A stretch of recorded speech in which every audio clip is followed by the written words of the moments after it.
ಸಜ್ಜನ ಶುದ್ಧ ಶಿವಾಚಾರ ಸಂಪನ್ನರಾದಂತಹ ಸದ್ಭಕ್ತ ಶಿವಶರಣ ಜನಾಂಗಗಳೆಲ್ಲರೂ ನೀವು ಕೇಳಿ.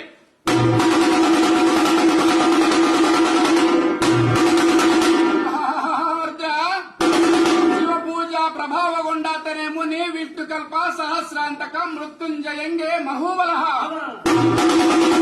ಹೀಗೆಂದರೆ ಮಾರ್ಕಾಂಡೇಯ ನಂಬ ಋಷಿಕುಮಾರನಿಗೆ ತನ್ನ 16ನೇ ವಯಸ್ಸಿನಲ್ಲಿ ಮರಣವು ಬರುವುದೆಂದು ವೇದ ಶಾಸ್ತ್ರಗಳಲ್ಲಿ ನರಿತು ಸದಾಕಾಲ ಶಿವಧ್ಯಾನ ಶಿವಪೂಜೆಯಲ್ಲಿಯೇ ತಲ್ಲೀನನಾಗಿರುತ್ತಿದ್ದನು.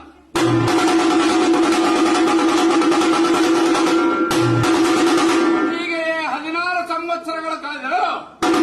ಇವನ ಪ್ರಾಣವನ್ನು ಒಯ್ಯಬೇಕೆಂದು ಯಮದೂತರು ಬಂದು ನಿಲ್ಲಲು ಈಶನ ಪೂಜೆಯನ್ನು ಅತಿ ಭಕ್ತಿಯಿಂದ ಮಾಡುತ್ತಿದ್ದ ಮಾರ್ಕಾಂಡೇಯನನ್ನು ನೋಡಿ ಇವನನ್ನು ಯಾವ ರೀತಿ ಹಿಡಿದೊಯ್ಯಬೇಕೆಂದು ತಿಳಿಯಲಾರದೆ